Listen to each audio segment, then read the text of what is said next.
یاد شمشیر نوبکار، شیر بیش زار، شیر بر مزاره.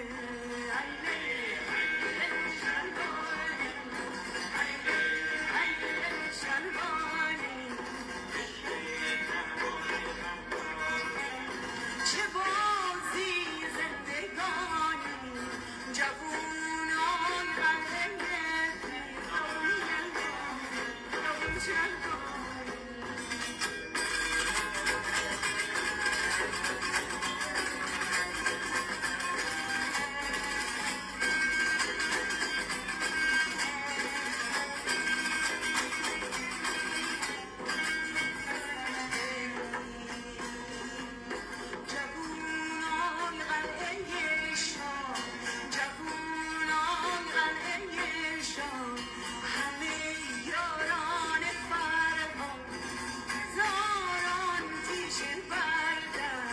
شکست کوه بیداد، داد شمشیر نوبکار، شیر بیش زار، شیر بر مزاره.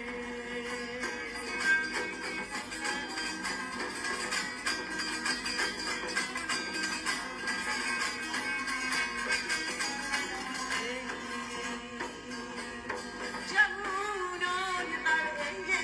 راز، هزاران دلبر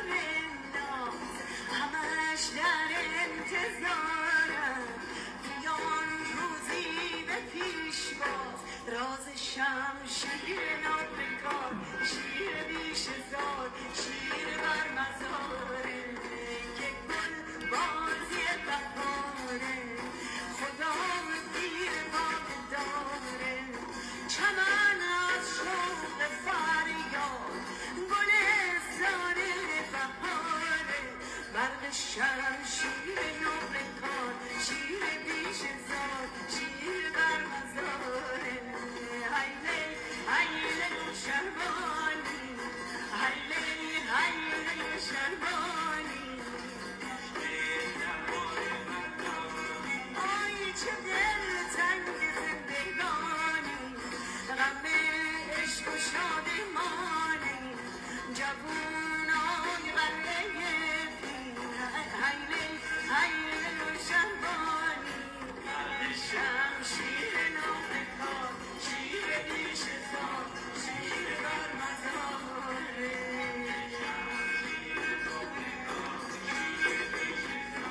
شیر بر مزاره.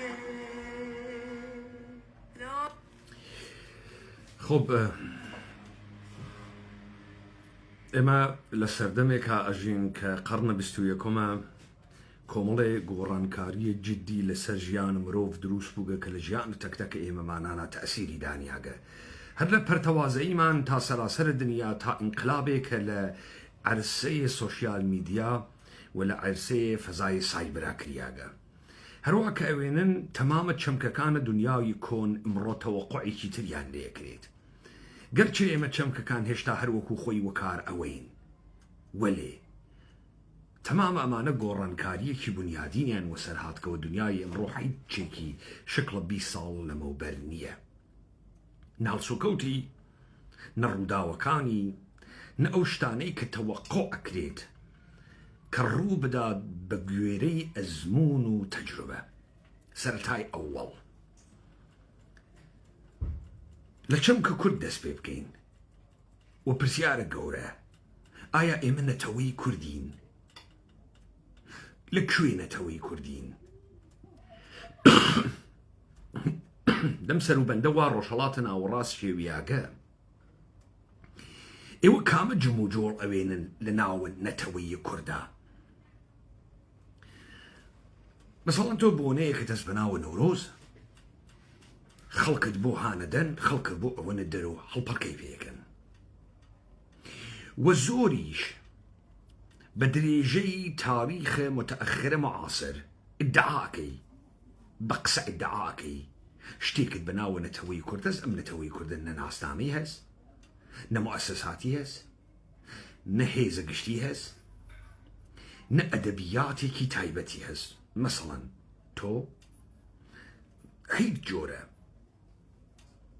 لحظاتێکی حماسیت نییە بتوانی دنەی بدەی و بتوانی تاکێک و هەزاران ئینسانی بۆ ئامادەکەی کە بتوانێت لە بەرامبەر دوژمنە سەفاراییکە. ئوسولەم کورد دوژمنی نییە. ئەم درۆزنیەی کەوتکیانە زوانە تۆ وا لە خەتەرا تۆ وە زوان کوردی هیچ کەسێک پەلامار زوانە ئێوە نادات. حتا ئێوە فەرمان بوردار بن و حتا ئێوە چکۆلە بن هیچ کەسێک فکر ناکات کە ئێشە ئێوە لە بین بوات. پس ئەم درۆیە گەورە کە بۆتانی ئەکەن لەکوێ نمود پەیاکە هەر ئێستا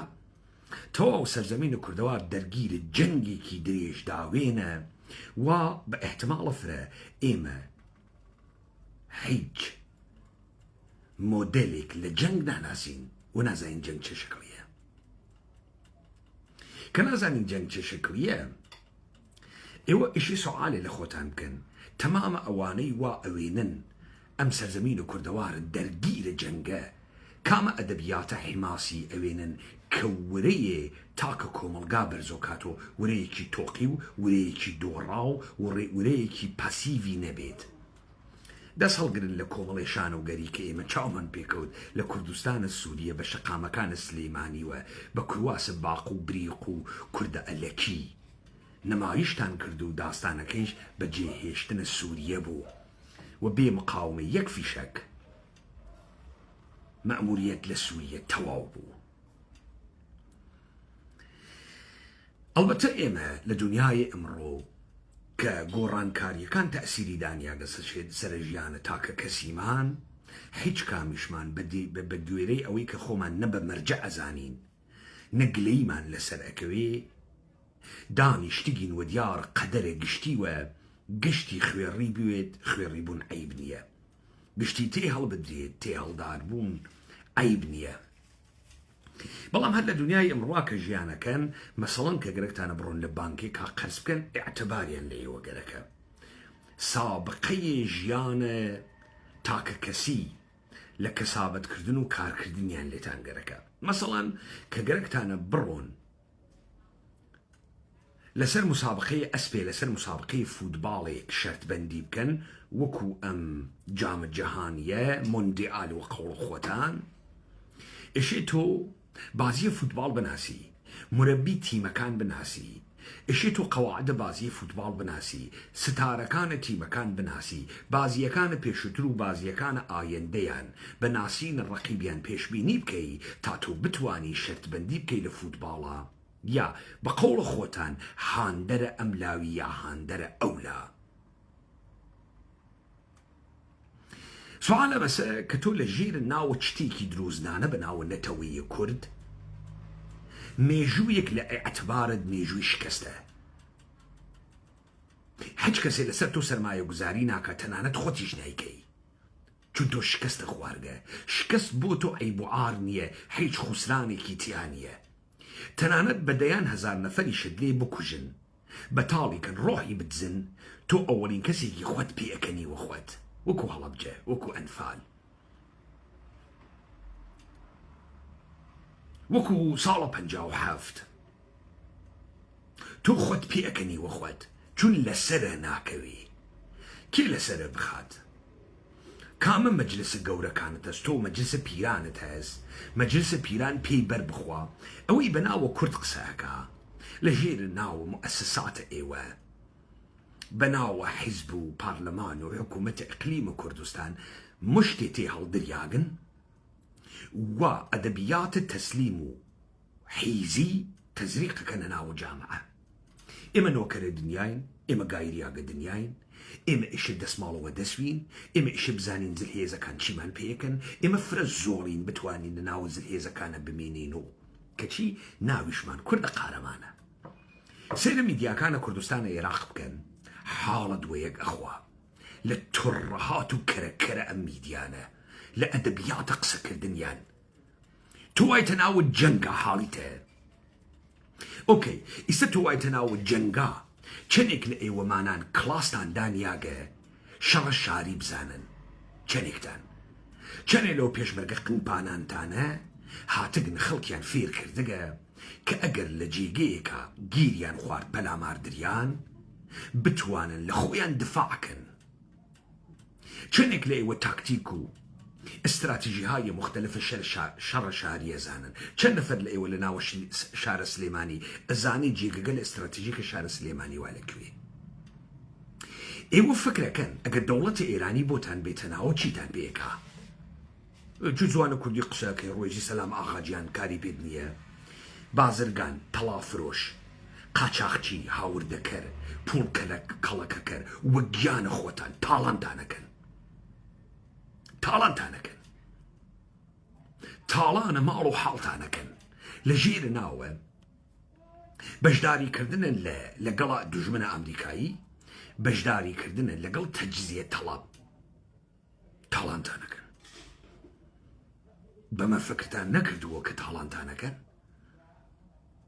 دەمیش بکەیتەوە تحت ناوە جاسووسە ئەمریکا و جاسووسە ئەملا و ئەولای دنیا یا هەشت و شعبی ڕاوڕوتوەکە یا بەناو بەسیجیە ئێرانی دەی میدیاکانە ئەقلیمە کوردستان بەجێی درزم مەمک و تحقیقکردن لە پیرەمەردێکی 70 ساڵە کە سەکسی بووگە یا سەکسی نەوگە ئیستە وەختە ئەوە نەو جامعەون فعالینە جامعەیە مەدەنیە کوردستان موچە خوازان موچە دۆستان موچە پەرستان 7,000 ڕێکخراوەی مەدەنیە ئەقلیمە کوردستان قسە زلەکانە کۆنفرانس دانەر خۆوە زلزانە هیچتیا بەسەر نەوک 5 وەرەقەی و 2 وەرەقەی یەکانە جامعەی مەدەنی چەنێ ئامادەی ئەم جەنگەنە چەنێ ئێوە پیشبینیەکەن کاکەم مەگەر تەمامە حکوومەتەکانە دنیا جێگەیەکیان نییە بەناوە ستادە قەیران تا تۆ پێشبینیە قەیران بکەی مەسەڵەن کە لافاو ئەدا لە چەمچەماڵ تۆ ئامادەوی بزانی چەمچەماڵ هەرچی ساڵە ئەگەری لێدانی لافاوی هەست 4,000 خەیمەت بوێت 50 دانە بوڵدزرە بەدەسۆ بێ شۆفڵە بەدەسۆ بێ لە مەسیرێکا کە ئاوتێت بربەست دروستکەی بیناو ساختمانەکانە جۆرێ دابنێی ئاو نەتانواوەکو ئەمساڵ ئێوە چەندێ لە قەیرانەکانە ناوچە حاڵیتانە لەکوێ ئێمە ئەوینە خەڵکی بنئەخەرە هەر ملەتێ لە جێگەیەک و دەسی پێکرد ئەمریکا 250 ساڵە سەر بەخۆ بووگە دروست کریاگە بەڵام خەڵکە ئەمریکا لە پەیمانە مەیفراوەدا دەسی پێکرد بە عنوانە کۆمەڵێک هاوردە و دەرچووگە لە ئوروپا لە سەرزەمینێکی جەدیدە سوورپێسەکانە بتوانێت کیانێکی تر دابنێ گەرچی ئینگلیسی بوون گەرچی ئوروپایی بوون و توانیان سەرەتایەک لە گرتن مەسئولیەت دەرخستنە نەهادگەل بۆ خۆیان دروستکەن و ئەمما جەنگ لە توو لە تاریخە بەشەرە هیچ وەخت لەبین نەچووگە لەو جێگە قسە کار ناکە مشت کارەکە لەو جێگە کەسێ ناڕواتە دواوە ئێشی وە مشت بیوەیتە دواوە بۆیە جەنگ هیچ وەخت لە ناوە تاریخە بەشەرە مەمنوع نەکریاگە جەنگ تەنیا حەکەمە نهاییە هەر مەسئلەیەکە و جەنگ ئەبعاد جۆرا و جۆری هەس و تاریخ جەنگیش بە گوێرەی ژیانە متەمەدنانەیە ئینسان گۆڕانکاریە یەک لە دوای یەکی بەسەر هاتگە جەنگ بووگە بەهۆی گەشانەوەیە ژیانە ئینسان ئەوەی دەستکەوت و ئەوەی فەناوەری و تەکنۆلۆژی تۆ ئەوێنی ئەکسەریان تەکنۆلۆژیە دەورانە جەنگ یا بربەرەکانی دەورانە جەنگن لە دەورانە جەنگا چون فشارە بۆ تێ ئەدڕێکە نەدۆڕێی کریتیڤیتی و خلاقیەتە بۆ تێ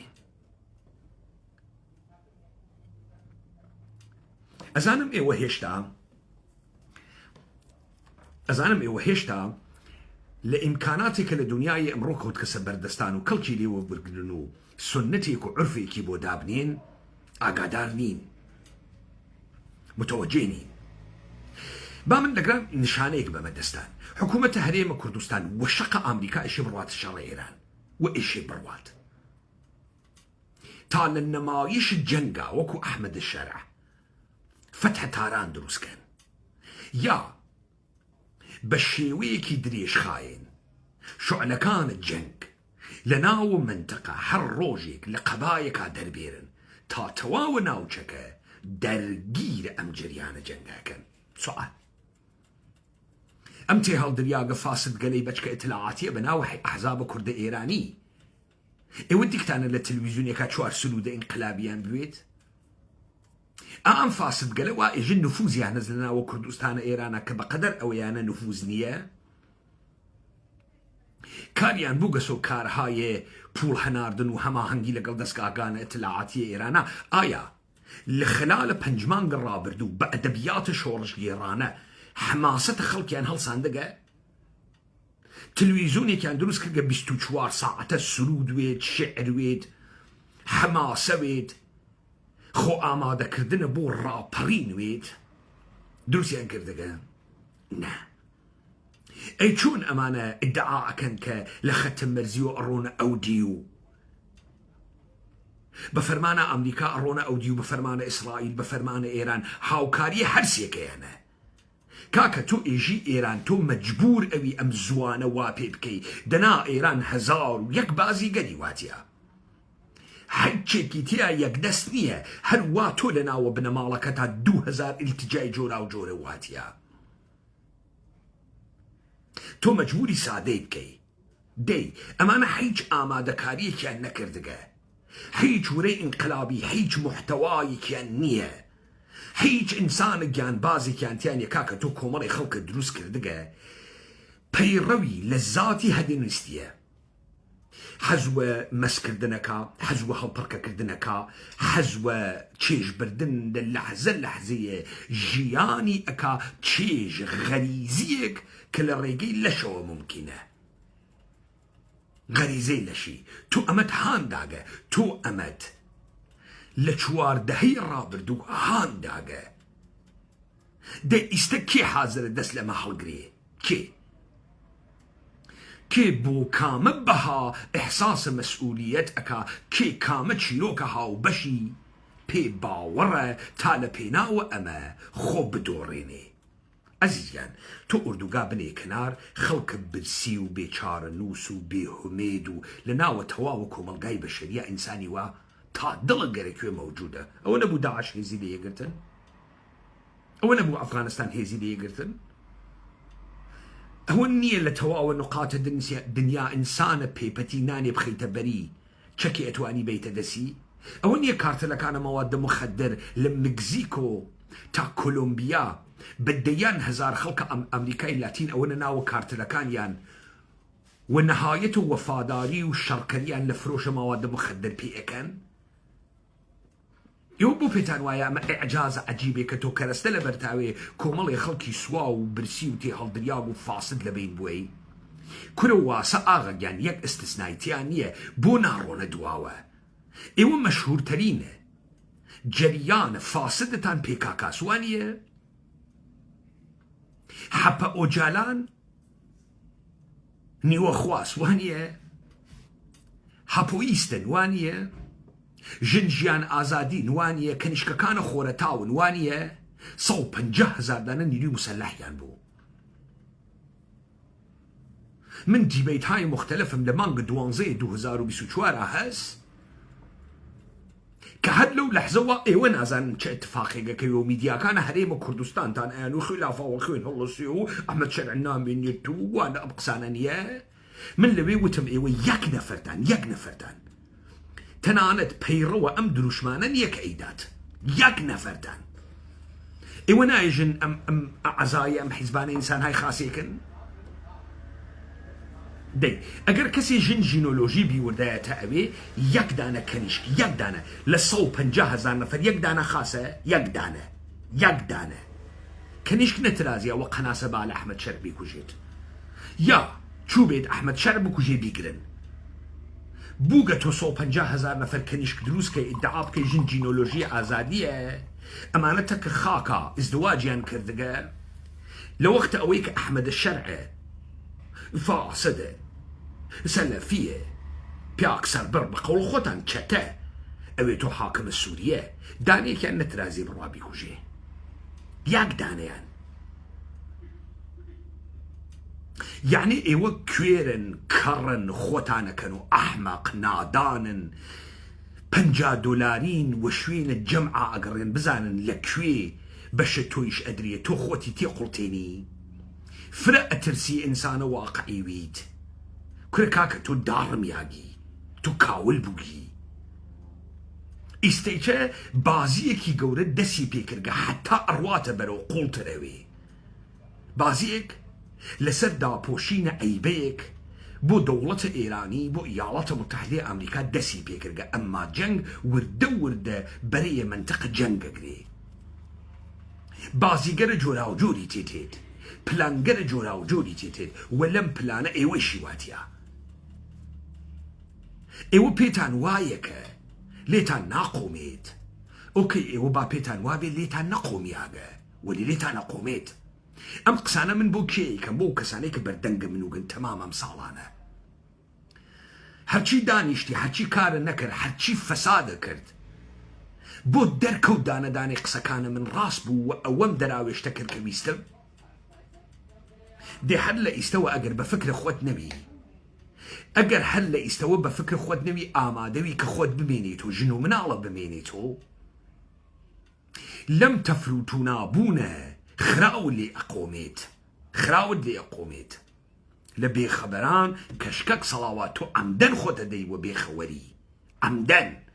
تو عمدن خوت كيتو كر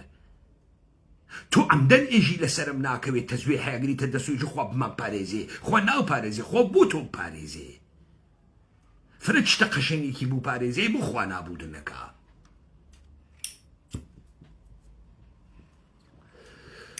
وكشتونا لباراستنا نقشت هز نقركت الرول خود لنابود كردن خوتا بوينيت تي سالانا رابردو من هر كاريكم كرد لسازمان دهي كردن ايوه قمتان قوشي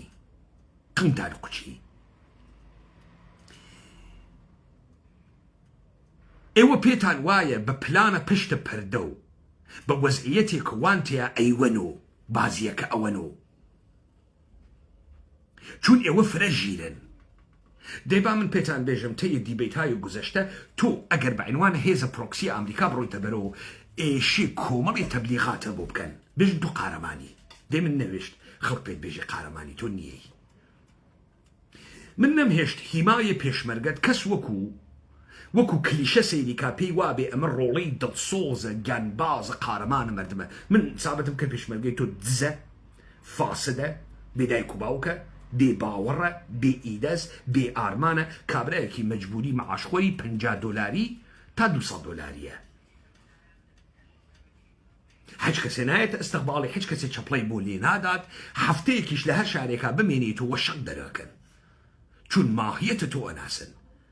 ديتوم قدرة نازاني نه من فيردكم تا بعدن بزاني فيردكم بيجي بسزاكان ايراني فرق ادعاءكا جيجي محكمة لتارانا دروكا جيجي محكم ديه نا يلم لتارانا محكمت حتى قيامة شانو قريب كان جيجي محكم نيه جاريكي تد صلاتي بتودانانيت جاسوس اسرائيل وامريكا ناتواني بسرم سرزمين حاكميتك ومالكيتك ناتوانيت او من تشخيص مداقة من ايوه مبرو بوتيا ام صالانا ايوه بعنوان مردم ايوه بعنوان الرخراوة نتان هيشت او دسم منا نينوك بقريه بو نتان هيشت فكتان كر الروم دواوة فكتان كر وكرستي مادية صرف او زعقوري او كرسته من هسم حيش كم تانيستان ايوه نتان قرك اعتراف كان تشاوتان درهات ولي دنياي امرو تيم فوتبال مربين ويد ناواتو دانشقا استاد قوري نويد خروجي دكتوراي نيه هوليوود اوسكاري نويد بلاي فيلم مشخص ناويد نوبل نويد قلبليمة الدنيا ناناسي جايزي فيتس نويد دانشمند الرياضي ناناسي بو كوتشر بيركار خلق مريوان نو ايوه تروزيك تان وبلاش بي ادا بيتان ادا نا فرمولا الرياضي بو ايوه حل بكردايا ايوه بنش خرانتان بي ادا بو تان مهمو يا خريك دسكا كورو کەرەوس فرۆشتن و مەقدەنووس و کەباب بوون. دەی جایزەی فیتزی کە بردۆ گشتان کەوتنە چەپڵە لێدان و خۆتان پێوە بەستە و وەهای افتخارەکەین. دەی ئەگەر دنیا واسە تۆ چۆن فکرەکەی بێ مێشکێکی فەرماندەی گەورە تۆ لە شەڕا سەرەکەوی، تۆ لە سیاسەتا سەرەکەوی،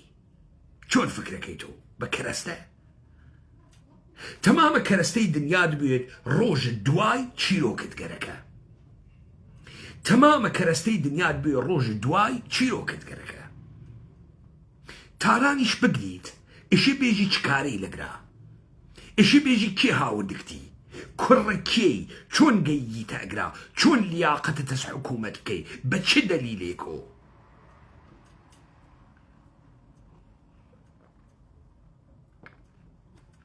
ناسیۆنالیزم معنای هەست، ملت معنای هەست، دەسەڵاتە سیاسی معنای هەست، یاسا معنای هەست. تۆ بیرە سوحات کردگەسۆ چیەکەی سوحا؟ ئالەگراسە تۆ دەرەکەوێ بۆت ئاغا گیان ئەمە شۆغڵە، ئیشە، کاسبیە. چەمکێ بەناوە کورد مەوجودە، ئەم چەمکە قیمەتی 1 ملیار دۆلارە، بەشیەکەنەوە سەریانە ئەیان خەسنن دای ئەنین میلیاردها میلیارد دۆلاردان لێ دەرتێرن، لە پەنای قنتانەوە دەرتێرن. ئێوەی مەجبوریش خۆ ئێمە بە گوێرەی تاریخ بێعەقڵین، بە گوێرەی تاریخ لەسەرمان ناکەوێ. حیزینی تر بۆمان فەرق ناکات، تورکیا سوارە ملمانەوێ، ئێران سوارە ملمانەوێ، هەر گەوادێ لەولاوە بێ سوارە ملمان بوێ، ئێمە شکرقنی بۆ ئەەکەینەوە. حیزین خۆ عیب نییە، عیبە؟ عیبە بە نەزەرە ئێوە؟ وە کامتان بەرەخوا؟ کامتان خۆتان وە پیاگ ئەزانن پێتان بەرەخوا؟ وە گیانتان هیچ کامتان؟ ئێوە چتە بچووک ئەگرن تا بەرامبەر بە چتە گەورەی و ئەسڵی ئیحساسە گوناح نەکەن. کاکە تۆ تەزوێ هەیەگریتە دەسەوە پێت ئێژن چۆن ئەڕۆیتە لای خوا؟ ئێژن وەڵا زکرکە ئەڕۆی تەزوێحێکی درێژی قەسقەوانەیە سێنی دانە دانە دایەخێ ئەڵڵا ئەڵڵا ئەڵڵا 4 دەورە تەزوێح ئەڵڵا ئەڵڵا کردگە، خیاڵە ڕاحەتە گەیگیتە لای خوا. وەڵا گوت خوارد ناگەیتە لای خوا، قسەی مفتە. خیاڵە ڕاحەت نەوێت چون تۆ درۆزنی، چون تۆ بەرامبەر بەم گشتە کەسافەتەی لە دەور تا ئەکرێ لە خۆت حیستر نییە، چون تۆ دەمە داخستەگە پوڵە بێشەرەفی ئەخۆی، پوڵە نادروسی ئەخۆی، خیرەتت تیانە، پیاگ نییەی، خەریکی بەکارە بچکۆلە خیاڵە گەواد خۆت ڕاحەتەکەی درۆکەی. وا ئیستە ئەم کۆمەڵگا وا لە ژێرە نابودیە مطلقەوە لە تۆ چۆن حەزە وە حیزە حیزەکردنە بۆت فەرق ناکا. کێ سوارەقنە دەوێ؟ مارێنزە ئەمریکایی، ئەسکەرە تورکی، یا فاسدە سپاهە پاسداران، بۆت فەرق ناکە، پیاکتان تیانە. عادەتتان کردگە خۆتان بچووک بوێنن، حیزنی تر لە هیچکوی دنیا دیار نیەن، لەسەرتان ناکەوێ. ڕۆمانی خۆشتان نییە، ئەدەبیاتتان نییە، سینەماتان نییە، قارەمانتان نییە، ژنەڕاڵتان نییە، ڕەجۆلە سیاسیتان نییە، نیێستان. ئێوە ئەوەی ئەیخەنە بەرە نەزەر مشتێ ماستاوکەرە حیزە وڵاتانە دنیاس. گەرەکتانە ئەهەمیەتە خۆتان نیشان بەنەمەسە بڕۆنە دەرە کاخە سفید عەکسێ بخەن. خۆ بەمە من نییە قودرەتێکتان بوێ لە بنەڕەت و هەرچی شتە هاورد بێتان. من 10 ساڵە ئەمەی لە ئێران ئەخولقی دروسم کردگە. لە ئەجدادە خاسەکەتان بم ئەگەر ئێوە زەعفێکتان بە من شک بوردایە تا ئیستە 50,000 کلیپتان لەسەری دروست نەکردو، کوڕ گەوادینە. دەی ئەوەی من وتم هاوردمە دی کافی بوو من لە جێگەیەکە ئشتبان بکردایە ئیستە کردبووتانە ناوە تریبوون زەڕەزەڕتان پێ ئەکرد. وانیە؟ وەلێ چون باوکە ساحێوە گشتاتم هەوسار کردگە دەم ناکەنەوە. دەی هەرەوە تفاقەکەوێ کە من نێژمی، هەرەوە کەوێ، هەر ئەوە ڕوو ئەدەم کە من وتم. ئێوە پێتان وابوون لە پشتە پەردە بێ ئەوەی من بزانم لەگەڵ یەکتریا دائنیشن پوڵ بەشەکەن و چەک و ئەسلحە بەشەکەن و کۆمەڵی خوێڕیش ئەوە نەیدێنەوە کوشت. ومن نازانم وتو بمقصدت أجي وجيان خوات دولاري لنا وشاوان الدرتيرم دولاري هلا يستوى من برم بيت قرت ونا يلم والدار أورنق مبروي تكرماشان هلا يستوى بيت موتين أمدي وبو سليماني بوت باورناك يكيتين اجتماني كل كاكي يعني وقسي خاستان بو أكن بياغون زياترنا بياغون يخوبي اجري نابلئون ايود خراوة كانم زو بي بيجن خبري باشم بي ميجن هل بي مقا بلام خبري خراوم زو بي بيجن با باش بيزانم با چاريكي بوكم خلق سليماني كيف خوتا حزي بيكي ترشتا وقيان خوت اكويت سرماقلات تازه ايران بيت امديو بود خاستره تا اويك شركة هلصا بدا تبر الصاروخ استيتر فقط هوربانك حسيب صالحني اها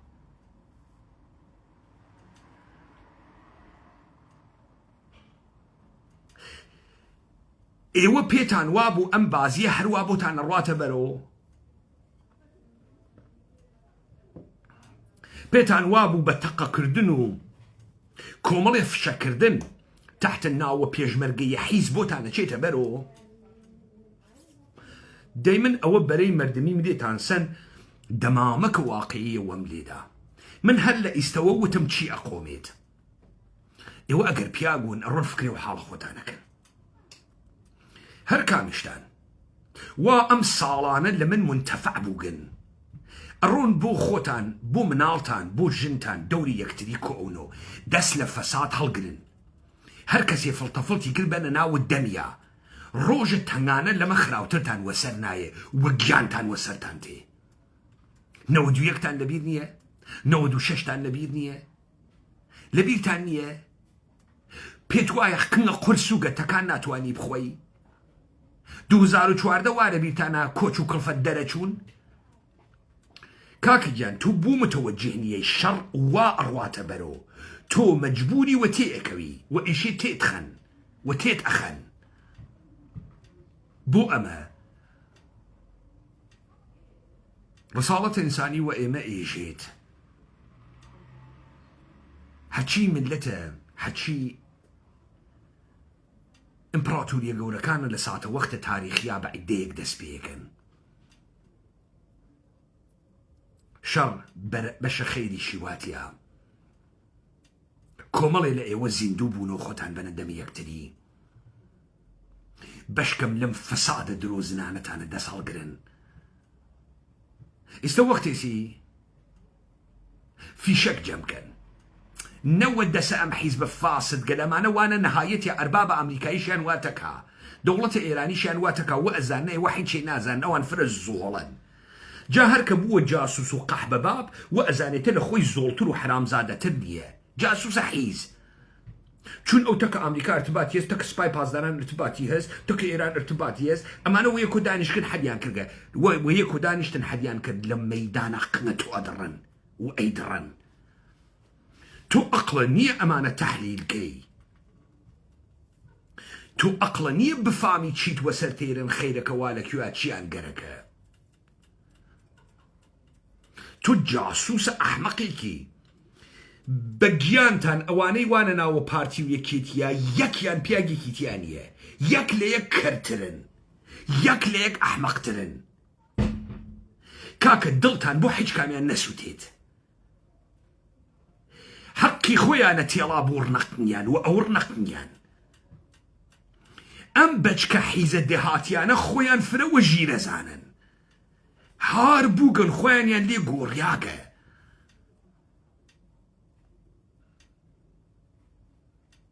باب زانن دانشنكي روبيو لفلبينا تكر روسيا لسر أمبوكا لم جريان موجة سي حملة إيران خليك كومل جيجي تايبت لأمريكا أبيكيت وجزء زانياري إيرانية إيران خليك بالدقة موشك دا لبري جيجا كأمل توان إيرانانية أما ما هو ريقرك تحليل ما هو ريقرك قدرة الجهانية إيش اللي بشتياوي أمريكا ناي شاريتو مدعية روسيا خليك كومك إيرانكا درون كان إيران قورياغن لروسيا بويهاتك موشك جديدي واهاتك لروسيا ولا تشين دانشتن الروبيو لقل لاوروفا لفلبين بابتا أمبو روسيا يخي أمريكاي قرتقا كأوكراينيا كان فشاريان بومان هاوردقا أوكراينيا كان لجبهي شما دورياغن بلام دس قرص بدرون أوشين لروسيا خريكن جيرخانة آبوريا كان خلق روسيا بو نارازي كردنيان خريكن بدرون شوا صداني وبال صداني ليدن وأما كارا أوكراينيا كارا أمريكاس أوكراين نأو قدرتي هز نأو تواني هز أم جورجيغانا بدوزيتو هاتون معاملة إلى سراكن هرواك أوكراين بوغسو هيزا مرتزقية أمريكا وناتو روسيا سعيكات شتيبناو إيران بكاتا هيزا مرتزقية خوي بو أوي أمريكا وناوچك بخسيني كركاكي جان تو وقتي ايجي ايران يعني صدان بازي قري واتيا بلام هات جودوي روسيا يعني بالك لايران قدرة خاصة قري بالاخر روسيا واتكا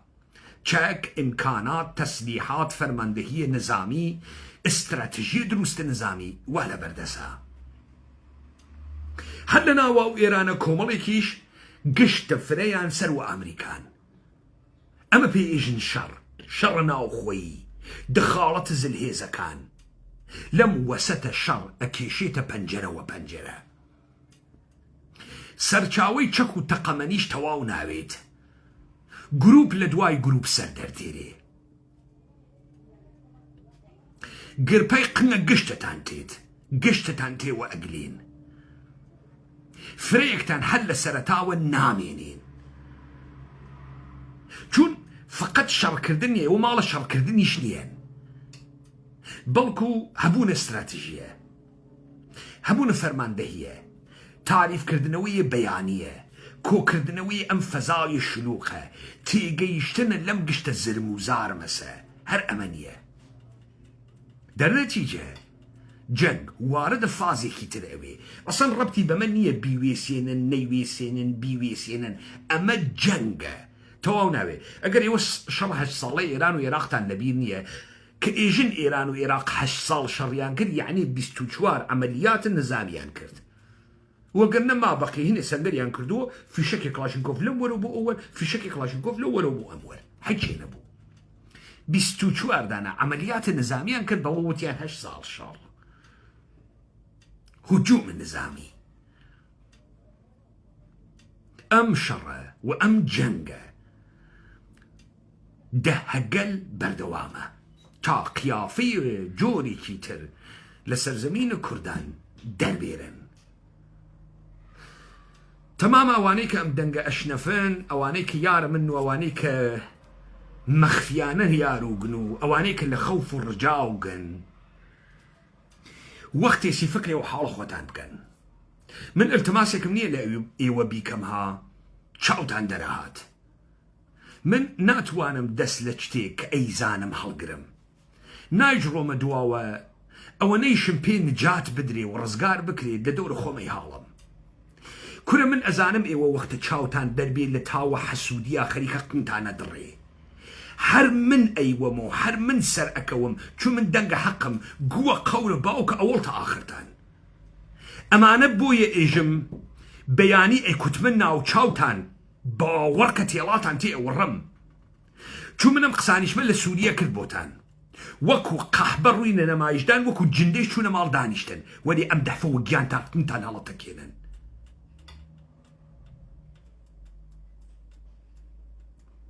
تو تك ادبيات من اشناني تشرا ام ادبيات بياغ كرده خليك بيدي جي مرو مكا فاسد وانيه ايش سرق نخوت حتما دابني حتما دايبني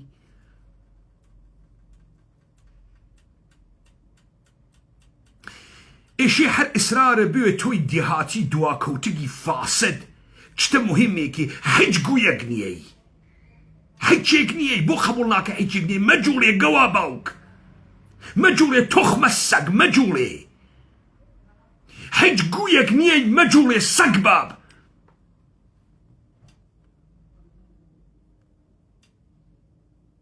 دەی تۆ شکست دەدوای شکست کوڕ قەحبە لە پێناوە 1 ملیار دلار و 2 ملیار دلار بەسەر ئەم خەڵکە تاورد. ئەم دەفعە بازیەکە فەرقەکە حرامزا حاڵیتە. بازیەکە فەرقەکە. بازیەکە هەر ئێمڕۆ تەواو ناوێت.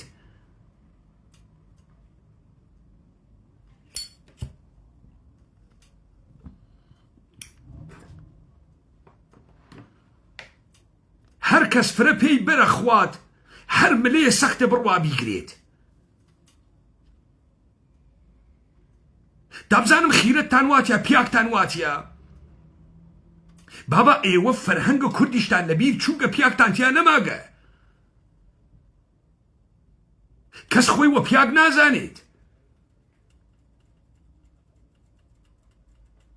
گشتی خۆی کردگەسە گوکەرە لای جادە. کورە حرامزا تۆ 16 سی ئەتزانی وە کیمیایی لێتەدەن؟ ئەتزانی؟ 14 سی ئەتزانی؟ ئەتزانی ئەتکەنەوە قەحبەی ناوە ئێران ئەتگێڕن؟ ئەتزانی؟ ئەتزانی فرە دەدەنە ئوردوگای کەنگاوەر؟ بلۆقەکانە نیشانە خەڵکی ئەدەن؟ ئەتزانی بوویتە وەجه الموسالەحە یا حیز چووی مۆنۆمنت دروست کرد پارەی پێپەیاکەی قەرەبوت ئەکەنەوە. ئەتزانی؟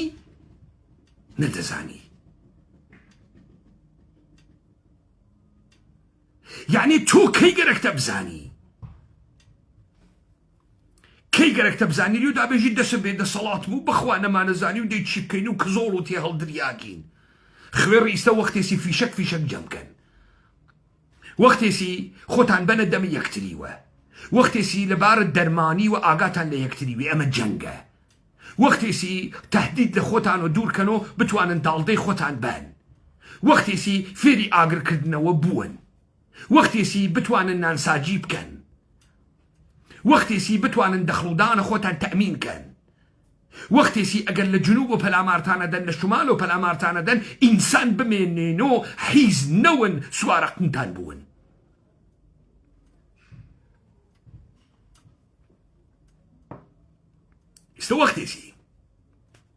ئیستە وەختێسی لە کەرەکەرە جامعەی مەدەنی دەست هەڵگری کاورای فاسد. جامعەی مەدەنی هانا ئارێنت ئێژی ئینسان ئەکتەکە ئەکت. جامعەی مەدەنی یعنی جێگایەک کە تۆ دخاڵەت لە ئەمرە سیاسی، ئەمرە ئیجتماعی و ئەمرە ئابووریەکەی. و بە ئەوە ئێژێ ئینسانە مەدەنی. ئێوەی حیز بە دیارە بودجەی پول دزیوە، بە دیارە 400 دلار و 500 دلار و موچە هەرچی فەسادە قنتانە هاتکەسە دەرۆ تحتە ناو جامعەی مەدەنی بەسە کاکە. جامعەی مەدەنی یعنی ئیستە تۆ ئێشێ لە مەردمە مەجبوریە شکست خواردگە سلێمانی و هەولێر و کەرکووک خەڵکێکی قارەمان دروستکەی بتوانێت تەکلیف خۆی مشەخەس کات. بتوانێت ئەرکە خۆی وە ئەستۆ بگرێت. من پێم وابوو ئیستە 50 دانە چادردا ئەنێن لە ناوە هەولێر و سلێمانیا فیشەک کۆ ئەکەنەوە تا کامێراکانت دنیا فیلمبەرداریتان لێ بکات تا سوحا ئەگەر دەوڵەتە ئێرانی هاتە ئەم دێو یا ئەوان چوونە ئەو دێو کەسێ ئێوە خەڵکە سلێمانی و هەولێر متتەهم نەکا بەوەی کە چەکە ئەمریکاییتان گرتگە. هەمووتان پرۆکسیە ئەمریکا بووگەن.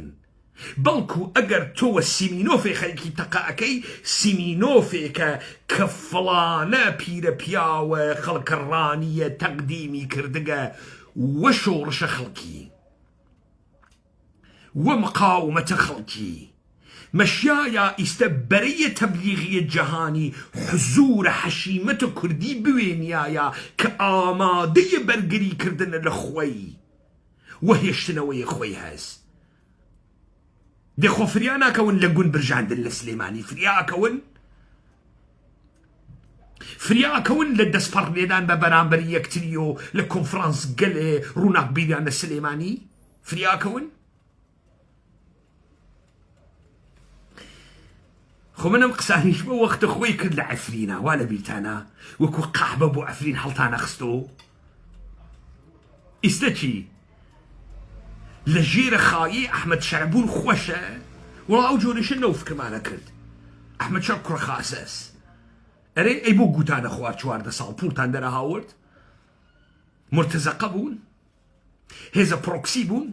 سەربازە پیادەی 50 دلاری بوون کاسبیە جەدیدە بەمە فێر بووگن ژیانە نگریسە خۆتان بێرن و بابا عیبە لەم دنیا عیبە تفمان تێەکەن ومشتی وحشی و حشتیا بەسەر نەوگ و مرتزەقەی دنیا سیرمانەکەن بەسە حداقل ئیستا ئیمکاناتێک کەوت کەسە دەستمان یەکتری بناسین ئەم ئیمکاناتە کەوت کەسە دەستان یەکتری بناسن سەوایەوەی کە پوڵی پێ دەرتێنن گانی پێدەن و گانی پێەکەن ئەتوانن پیاوەتیشی لێ دەربێرن ئەتوانن مەردانەگیشی لێ دەربێرن ئەتوانن تۆڕە گەورەیشی لێ دەربێرن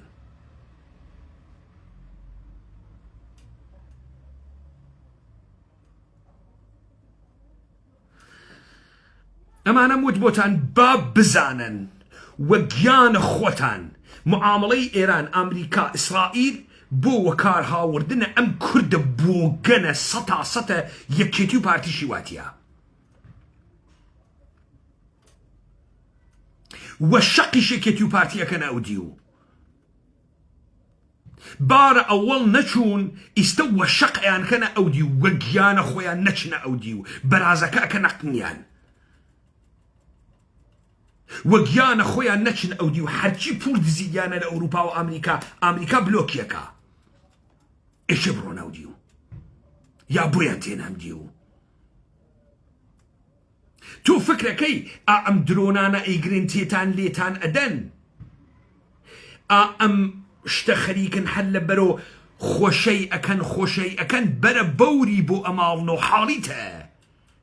کاورا خەریکە بەرە بەوری بۆ ئەماڵێت و حاڵیتە تۆش وەکو قەحبە لە دوور و دانیشتگی ئەوەی پێت ئێژن ئەلکێ پێتە ئەوەی پێت ئێژن ئەلکێ پێتە من لەگرا یەک هەدەفم هەست نەیەڵم لە ژێرە ناوە چەمکە کووردا کۆمەڵێ خەڵکە سوا و بەکرێگیرا و فاسد تەسویرێکە لە ئێمەیە کورد ئێرائەی ئەدەن قەومێکی شکست خواردەگە حیزە جاسووسە پرۆکسیە چڵکاو خۆرە وا ئەگەر ماگەسۆ لە محەبەت و لە گەورەی خەڵکیە من نایڵمە متفاقە بکەفێ کورد حەزارەتە کورد تەمەدونە چەمکە کورد چەمکە ڕەگەزینیە چەمکە کولتوریە ئینسانە شارستانیەکە ومن نایڵم ئێوە اتفاقە دروستکەن نایڵم لە ئیستەیشەوە پێتان ئێژم ئێمە ناچارین بەم جەنگە واینە ناوەم جەنگە خۆتان ئامادەیەکەن ئیتر من وتم قنگە ئەدڕێ نادڕێ پیاگی ئەوە خۆت بڕیارە دەی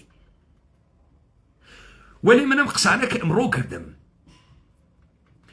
سۆحا دەسم گیر بوێ لە هەر کامتان وا لەم مدەتە فرە پرتۆبۆڵە و حیزەتان کرد کوڕ جاکەش لە میدیاکارتان ساحێ و تەلەڤیزیۆنتان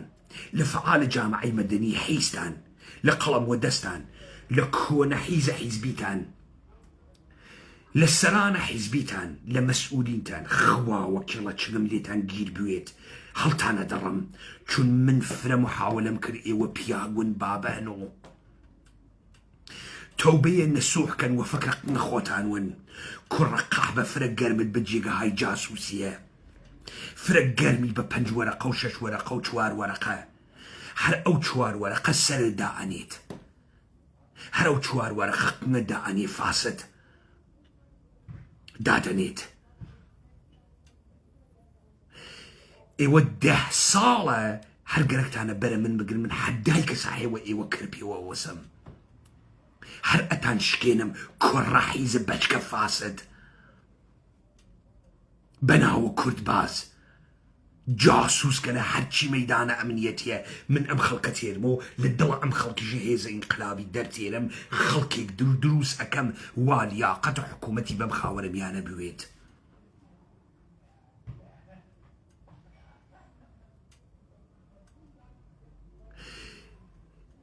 هەتا قیامەت حسادەتە بووە بەش بتەقی گووە قەور باوکە خاسەکەتان بێشەرەفگەل من ئەگەرم قسانە نەکەم سوحە ناتوانم بڕێ لەم خەڵکە حیفزکەم ناتوانم حیفزی کەم من ئەگەر وا مەوزع نەگرم ناتوانم سوحە لە تارانە تەکلیفێک لاکەرەوە بم ئەگەر من محاولە نەکەم چوار بەشەرتان تیا دەربێرم خوێڕی گەل ئێوە بەشەرتان تیا دەرنایێت ئەوەی بەدیارە هەڵەبچەتان و دانیشت دادگای تەشکیلدا من بووم خوێڕی گەل خۆتان نەبوون من بووم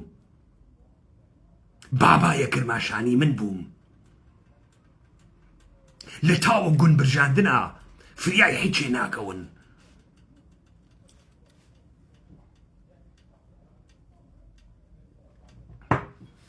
ئیسێچە مادام ئێوەی فاسد دوژمنە منن ئیشاڵڵا من هەرسەرەکەوە مادام ئەوەنە ئێوە حانق و گەوادن ئیشاڵڵا من هەرسەرەکەوم و سەرقم گشتانەوە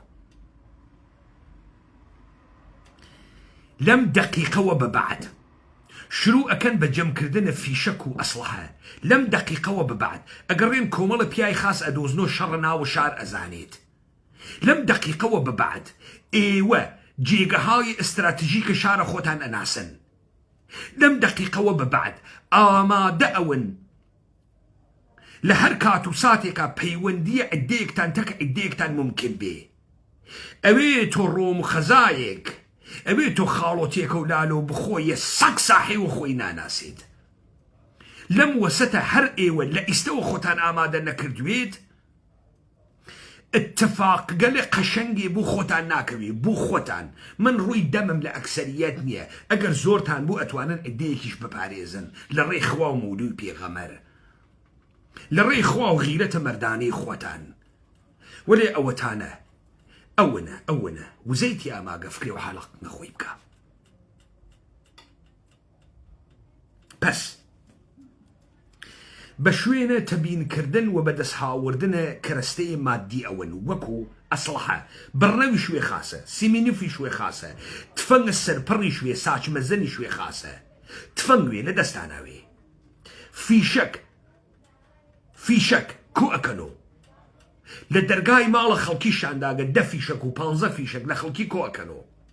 هەرکە دوو ئەسڵحەیە هەست بەشک و دانەیەکی بابی خەنە جبەخانە بۆ خۆتان بۆ خەڵکێکی تر کە بەعدەن موسەلەحیەکەن ئامارە شارتان لەدەساوێت هاتوچۆکانی پێگەی ئستراتیژیکی بیناموهیممەکانی ئاماری لەدەستاناوێت کامەتان بەشداری خۆبەخشانی جەنگتان کردگە شەڕە کۆڵان بە کۆڵان ئەزانن کۆمەڵێک ئامادە سازی بکەن شەوانە لە دەوری یەکتریا کۆبوونەوە کوڕە جوان کەنیشکە جوان فێرکەن کەنیشکە جوانەکانمان فێرە تەقە بکەن بزانن دەمانچە بەکاربێرن بزانن کڵاشینکۆف بەکاربێنن یەک ژنمان نێڵن نەزانێت تەقە بکات تا بتوانێت لە خۆی دفاعکە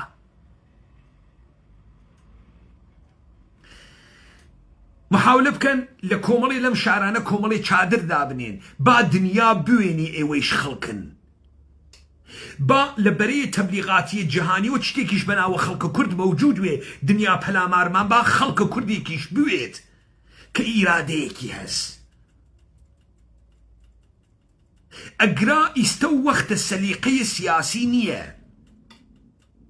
ئەگرا شەڕەمان و نەمانە ئێوەی مردمە لە ژێرە ناوە چەمکە کورد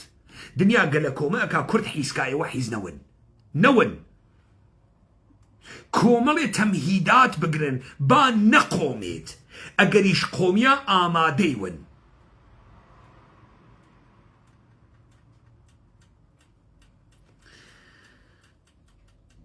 ئەوەتانە وا دەسی ئەوات شەهامەتی ماگە لەحزەیەک لێمەیەنە دواوە بیکەن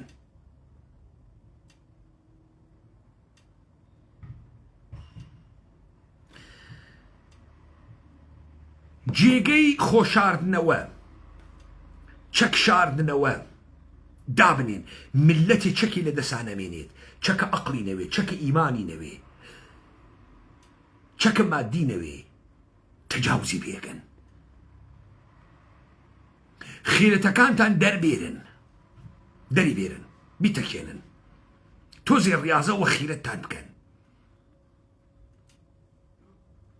أصلحة كانتان ئامادە کەن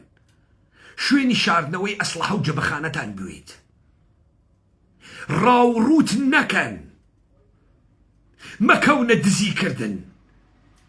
ئەوەی هەڵی گرن بۆ مانەوە بەقا و بەردەوامیە جەنگ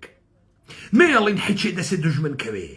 مێڵن هەشتە شعبی تاڵانتان کەن مێڵن بەسیجیە ئێرانی تاڵانتان کات ئەوەی لە ئێوەیان دزیگە ڕایگرن کە بتوانن خەرج بەردەوامی جەنگەکەی بکەن ماشین چەک ئەسلحەی قورس ئەسلحەی نیوە قورس ئەو لەحزە نەتانتوانی بەکاری بێرن بیشارنەوە پەیوەندی و بەردەوامی خۆتان بێڵن وە گیانتان مەگەر شتێکی تر بقۆمێ ئەم شەڕە هەر ئەکرێ ئیمڕۆوێ ئەکرێ هەفتەیە تروێ ئەکرێ 6 مانگی تروێ ئەکرێ مەبەستم هاتنە ئەو دیوە بۆ سلێمانیە یا چوونە ئەو دیوە بۆ سنەس هەر ئەکرێ بڕۆنە ئەو دیوە بۆ سنە سلێمانی ئەدرێتە بەرە ساڕۆخ لە ژێر و پەلاماریە دەن هەولێرە دێتە بەرە ساڕۆخ لە ژێر و پەلاماریە دەن ئێوە پێتان وان نەبێ پارتی و یەکێتی فرەوە شەرەفن پێتان وان نەبێ ئەم جاکەشکە لە کۆمەڵە و دموکرات و پەکەکە فرەوە شەرەفن بەرامبەر بە یەکتری یەک لە یەک حیزترن یەک لە یەک درۆزنترن ئەوەی کە بە یەک و ڕایگرتگن ئێرانە ئەمریکاس وڵاتانی منتەقەس ئێوە لە خۆتان ناپرسن لەژێر ئەم گشتە درۆنە بۆ چوارشە قەڵ نادەن لەم فاسدگە لە ئوردوگاهیە پەکەکەی و کۆمەڵی و دموکراتی بۆ چوارشەکەیان تێڵ نادەن بیان کەرە دەرەوە چون فرە شەرافەتیان هەست پارتی و یەکێتی هەرەوە نەبوون قیادە موقەتە بوون هەرەوە نەبوو سڵێمانی معینیان کوشت ئەحمەد تەوفیقیان کوشت هەروانە نین هەروانە نین 96یان وەسەر ئێوە هاورد وەسەر خۆشیان هاورد ئەمانە هەروانە نین لەکێ ئەترسن بۆ نەیان کەنە دەر لەبەرەوەی ئەربابە ئەمریکایی ئێرانی نایاڵێ بیان کەنە دەر ناوە کۆمەڵە و دموکراتیان گەرە کە تا لە پشتە پەرچەمە کۆمەڵە و دموکرات و پەکەکە بڕۆنە ناوە سەقز و مەریوان و سنە پیرانشار و مەهاباد و سەردەشت ئەم خوێڕیگەلە یەک نەفەر خەڵکیان نێ لە پشتا خەڵکیان شارد و خەڵکیان فاسد کرد نێ لە پشتیانە نە نەڕێیان تێ نە مەتنیان هەز نە محتەوایان هەز نە سۆح ڕزگاریان هیچ دەعایێ ناتوان بکەن بیکەن ئەمریکا دایکیانەیەت حەق نییە دانیشی باسە فەدەڕاڵی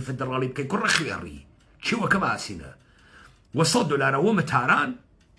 لەوێشە 2 شەقەتی ئەڵدەمە ڕۆی پێکارە وەلێ تاوانەکەی چەمکە کورد ئێشێ بیدا دیسانەوە ێژم چەمکە کورد بۆ من مهمە نێڵم لە ژێرە ناوە چەمکە کورد کۆمەڵی گیان لەبەر کە ئیمکانی هەست کەس و کارە منون زۆڕیەتە منون خەڵکێکون کە من لە ناویانە گەورە بووم حیفزیان کەم بیان پارێزم من ئەوەی لە دەسم هاتکە دەریغم نەکردگە نەک لە دەست ئەوەی لە دەسم نهاتکە کردگمە چۆن خۆمم زوان تاڵە عالەم و ئادەم کردگە حەزەکەن وە کەسێ وە قسەی شەکەر لەگەڵتانە قسەکات من ئەزانم وامە ساتە وەختێکە ئێشێ بەرتان پێ بگرم ئێشێ هدایەتتان کەم تازە 2000 زوانیشم بچقاندایەتەوە شەکەرە کورد لە سووریە نابود بوو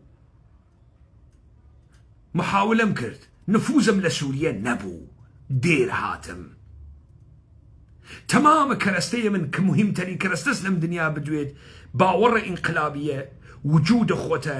زمانە ئاگرینە مەتن و محتەواس چەمکە ئمڕۆژی بوون ئەو کەرەستە من هەسم و ئاخێس هەسی هیچ کەسێ نێسی بە $1000 میلیارد ناتوانی بیسێنیت لە ئاخریش و پێتان سابت ئەەکەم هەر ئەمە ئەیواتۆ و هەر ئێمە ئەیوەینەوە جارێ با دانیشنە چڵکە و خواردن و قندڕیان ئەتانوێنم وەلێ ئەم دەفعە فەرقەکە من لەسەر تاران کارم کردگە کارە جدیم کردگە تۆ نایوەی تۆ لەحزەیە فروپاشی ئەوانەی کە لە ژێرە پەرچەمە ئاخێزن خەیلی زیاترن لە گشتتان من 10 ساڵە هەرچی ڕۆژێ 4 ساعت و 5 ساعت حزورم هەز و مشکە و خەڵکە دروستەکەم بە فارسی و بە جافی سەرەوەی 30-40 ساعت ئیشی قسە کریاوێت و تۆ ناتوانانی ئەوەنە ئیرادی لێ بگری گەشتی استراتیژی گەشتی جەنگە ئەوەی سێژە من یەک لە دوای یەک خەریکم پێتانێژم ئەوەی سوودیم پێتانەوت ئەوەی کەرکووک و ڕفراندۆمە حیزەکەم پێتانەوت ئەمیشە ئەقۆمێ نکتەیەکە لەگرا حائزە ئەهەمیەتە با دوکاندار تەڵافرۆش زەڕێنگەر قاچاقچی موبایل فرۆش ڕاندخوەر شرکەتە قەیوان وە گیانت ڕوت دەکەنەوە تحت ناوە هاوکارە ئەمریکا تحت ناوە هاوکارە تەجزیە تەڵەب لە ژێرە ئەو ناوە ڕوت دەکەنەوە خاڵۆتێکە و لالۆ بخۆزی تر 50 فیشەکە نێ نەقمتۆ دەرناچیت هەمشتە حیزەکە و قوچی بوو لە دزیە قوچی بود یەک پیاگوە دەورتۆنەوە قوچی بود وە گیانە خۆت قنتانە دەڕن ئەو بشتە حیزەتانە قوچیگە یەک پیاوەتیتان لێ نایەتە دەرەوە یەک کۆمەڵگانین من ئەمانە ئێژم بۆ بە تاریخ بمێنێتەوە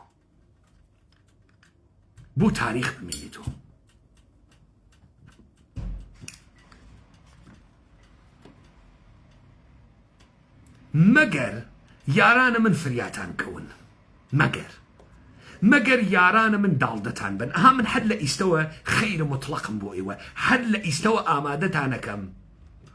تووشە دەسە پاچەینەون هەر لە ئیستەوە ئەو کارەی منێکەم کامە حیزبە حیستان بۆتانی کردگە کامە تلویزیۆنە حیستان بۆتانی کردگە بخوڕی لە قنگە لە جێگەی تەکان بخۆی دوو مێخ بکوتی تۆ دەرگای ماڵەکەتا ئەوە سەمەرەی و قسانی من هەسە بیر لەوە بکەیت تۆ خۆت بشاری تۆ سەمەرەی و قسانی من هەسە ئیستا اختارم بە دوکاندارەکاندا سەمەرەی قسەکانی منە دەناسە حاتاڵانتیان کرد سەر و ماڵتیان بن 5,000 فیشەکیان دا لە قنگە کاورای فاسد من ئیستە پێتم وت ها ڕاو ڕوودکەرە ئێمە نەبووین وا ئیستە تۆ دزی و ڕاو ڕوودکەرە ئەو مەردمیتە بەڵام من نەمگەرەک بوو ئیمکاناتە تۆ بکەوێتە دەسە دوژمن بکەوێتە دەسە حەشت و شعبی بکەوێتە دەسە هەر نیروی مسلحێ کە بەعدەن ئەلەیه خۆمان و لە بەرامبەرە خۆمان بەکاری بێرێ بەرامبەرمان ئیستە بڕۆ خەرجی بکە زەکاتی بە 2 کلاشینکۆفی پێ بسێنە تەقدیمی بکەوە ئەرتەشە کوردان بیکە و کلاشینکۆفە بۆ تۆ بەکار ناهێنرێت بڕۆ 4 مەخزن کلاشینکۆف سێنە فیشەک بڕۆ 2 دانە دووربینە شەو بێرە تەقدیمی کە 4 قەناسەبەن و خەڵکی بیدەن و ئەرتەشە کوردان بیدەن با سوحا ڕووتان بێ داڵدەتان ئەدەن دفاعتان لێ یەکەن بیدەن کورە کاورای حیز تۆ لەم ئوروپای شەویتە ماڵت بیزنست بیمە ئەەکەی بیمە ئینشورانسی ئەەکەی کەشتیڕانی ئینشورانس ئەەکەن کورە عمرە سەخیفت ئینشورانسکە بیکە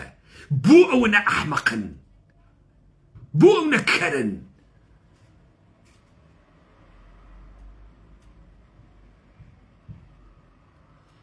بیکە کەرەستە بخەت دەسە خەڵکی با خەڵکی بتوانێت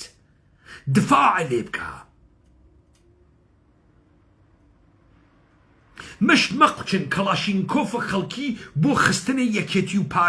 یەکێتی و پارتی خوا نابودی کردگەن نەیگەرەکە تۆ نابودیان کەی دەوڵەتە ئێرانی خوا نابودی کردگە ئێمە نابودمان کردگە نەیگەرەکە فیشک پەی لە پازدار دەوڵەتە ئێرانی مشکلی پازدار نییە دەوڵەتە ئێرانی مشکلی قەیرانە بنەڕەتیە دەسەڵاتە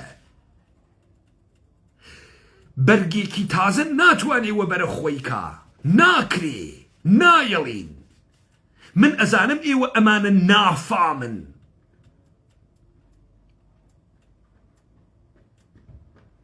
دەرکی ناکەن کەرەستەیە مادی بۆ ئەوەسە لەسەر زەمینە لەسەر ئەرزە واقع ڕۆژە پەلاماردانە خەڵک چنی بوێ دفاع بکە لە خۆی دفاعکیش بکە لە تۆ ئەژێ لە سایی گوڵێ گەنم دوو گوڵجۆیش ئاوەخوا با لە سایی دفاعکردن لە عیدەی ژن و مناڵ و خەڵکی عادی ژن و مناڵەکەی تۆیشی تیاوێت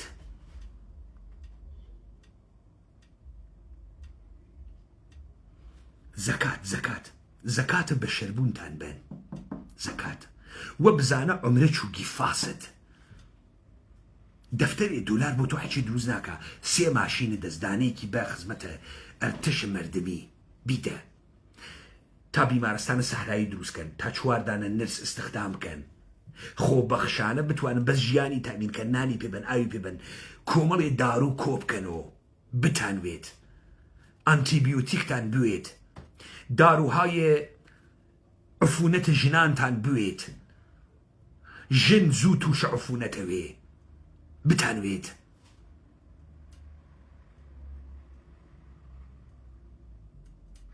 ئەمانە کۆکەن و لە خۆتان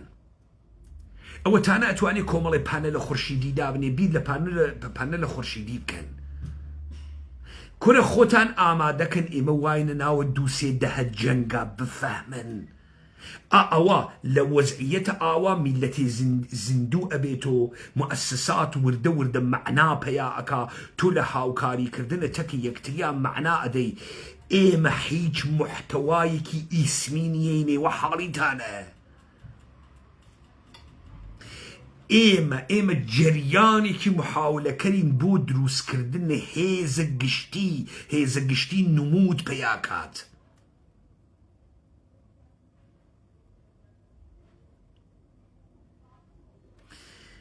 هەر ئەم زۆر و بۆرە ئێشێ لە خۆی دفاعکە مقاومەتکە نەتۆقێ نەدۆڕێ بیرمان کردوێت و لە هەرچی شتە هاتووە سەرا ڕیشکە هات ئێشێ شانەی بۆ هەڵگری ئێشێ پیاگوی نەتۆقی لە تورکیە گو ئەخوا پەلامارمان ئەدا پەلامارمانی دە باوکە ساحەوی کەرپیەوە ئەوەسین گەواتگە لە دۆنەر فرۆش گو ئەخوا پەلامارمانەدات کوڕە 15-16 ساڵە ئەوانەی وا سەر لە ئینتەرنێت دەرەکەن حەکرە باشن بۆ مەسئلەیە جەنگە سایبری بیان دۆزنەوە بۆ کارکردنە لەسەر درۆنگە لە جۆرا و جۆر دفاع لە مقابڵە درۆن دروستکردنە درۆن کاری لەسەر کورە من دوێکە دیم دەوڵەتە عێراقی چووگە کارگایەکی بچووکی درۆن دروستکەری لە بەغا گرتگە گشتتان نەتوانن ئەم کارە بکەن بیان دۆزنۆ ئستعدادگە لە جوان بدۆزنۆ معمولەن مناڵە 14-15 ساڵان کارانە خاس ئەزانێت بیان دۆزنۆ ئەمەسە کە ئێوە دەستان پڕ ئەکات و ئەتوانن بمێنینەوە تەمامە ئەو میدیاگەلە خەریکە مەغزتان فەلەجەکە فەلەجتانەکان ڕاتانەگرێ ئەوان کار خۆیان ئەکەن ئەوان دەسەڵاتیان هەر ئەوەسە لە ئێوەی ئەشارنەوە پوڵە خۆیانیان گرتگە پوڵە خۆیانیان دەرهاوردگە دەرنەتیجە دەرەچن ئێوە نێشێ فکرێەوە حاڵە خۆتان بکەن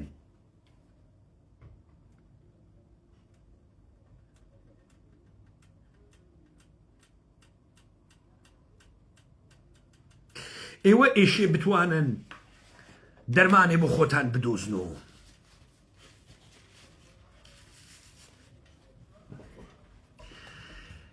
كواتا وقتيسي كومەڵێک ارتباطات لەگەڵ یەکتریا بگرن تا لەسەر هەر ئەگەرێکە جبهەی مقاومەت و جبهەی مقاومەت فەڕەنسای لێ دروست بێ وەکو پارتیزانەکانە ئەوروپای شەرقی لێ دروست بێ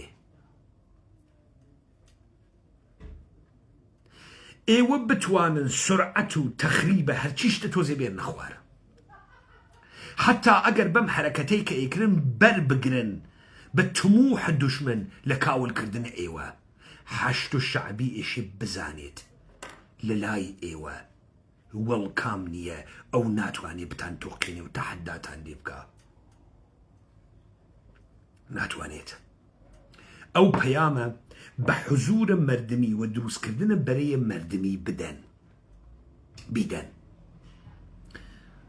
ئەوانە چی ئەکەن بە ئێوە ڕەبتی نییە بەڵام ئێوە بە ئەنوانە مەردم ئێشێ دەرخستنێکتان لە خۆتان بوێت تا ناوچەکە تا دنیا بوێنێ دا ئێوە خۆش